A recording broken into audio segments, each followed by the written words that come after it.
தக்காளி ஊறுகாய் method. 3 kilo தக்காளியை வேக வச்சு தோல் எடுத்து அதில் உள்ள நடுப்பாகத்தை அந்த பூவோட காயாக இருக்கும் அந்த கொட்டை அதையும் எடுத்துடணும். உள்ள வரையும் எடுத்துட்டு அதை வேக வச்சு அந்த தண்ணியிலே வேக வைக்கணும். தண்ணி விடக்கூடாது. வெந்த உடனே சாறு தனியாக சதை தனியாக எடுத்துடணும். அதிலே துளி மட்டும் கலண்டு வந்துடும். சதப்பாகத்தில் எடுத்துடணும். இந்த சாறில் முதல்ல இருத்துன்றணும். அடுத்து நெக்ஸ்ட்டு இந்த சதப்பாகத்தை எல்லாம் அந்த இருத்துன்ற சாறில் அப்படியே அந்த அலசி போடும்போது இந்த சதபாகம்லாம் கம்ப்ளீட்டாக விதையெல்லாம் அந்த இதில் தண்ணியில் வந்துடும். அந்த தண்ணியை வடித்தோம்னா உருண்டு வரும். அப்படியே அந்த விதையும் அந்த தொலியும் தனியாக வந்துடும். அந்த மாதிரி வரும் நேரத்தில் ஒரு 50 கிராம் புளி அந்த சதபாகம் எல்லாத்தையும் சேர்த்து இந்த மாதிரி கரைச்சி இப்படி கொழு கொழுன்னு வச்சுக்கணும். இது டோட்டலாக எல்லாம் சேர்ந்து ஒரு 3 கிலோ. இது 2.25 கிலோ தக்காளி, அதில் 200 கிராம் கொண்டை போயிடும். 50 கிராம் புளி சேர்த்து இதை அரைச்சிடணும். அரைச்சா இப்படி வந்துடும். விழுது கூழ் மாதிரி வந்துடும். அப்படியே இந்த கூழுக்கு எண்ணெய், அந்த வெந்தயம் இதெல்லாம் பொரித்து வச்ச பொடி பவுடர் 2 டீஸ்பூன், மிளகாய் பொடி, தேவையான அளவு மஞ்சப்பொடி, ஆயில் விட்டுட்டேன், இன்னும் கொஞ்சம் பாக்கி இருக்குது. இதை ஊற்றி அப்படியே தாளித்து எண்ணெயை காய விட்டு இந்த பவுடரை போடுறேன்.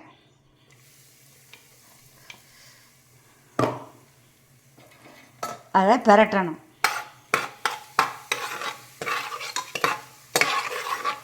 நல்லா பொரிஞ்சு வந்துருக்கு. இப்போது இதை போட்டுறணும்.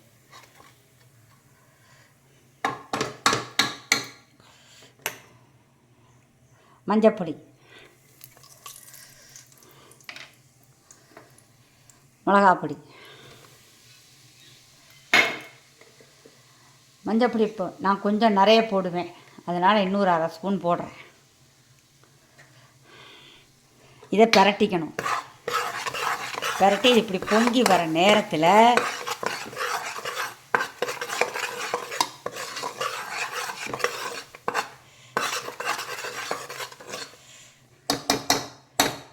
இப்போ இந்த விழுதை தூக்கி விடணும்.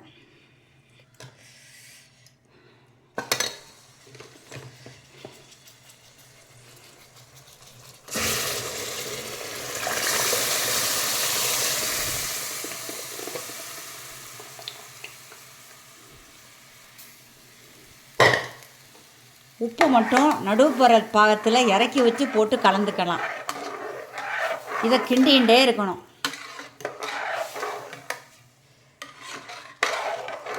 அப்படியே தொக்கா வரும். பூரா வத்திரும். தண்ணி பூரா வத்திரும்.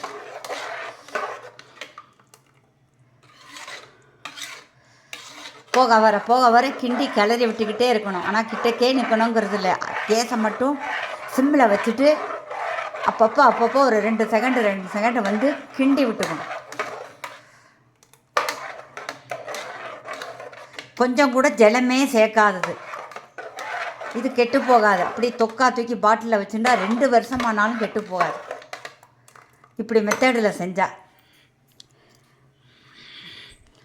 சில பேர் தக்காளியெல்லாம் அப்படியே அரைச்சி கொட்டி அப்படியே அதை வதக்கி போட்டு அதில் வெள்ளைப்பூடு, இது வரமிளகா எல்லாத்தையும் தாளிச்செல்லாம் கொட்டுறா. அதெல்லாம் வராது. இப்படி மெத்தடு தான் இதெல்லாம் அந்த காலத்துக்கு.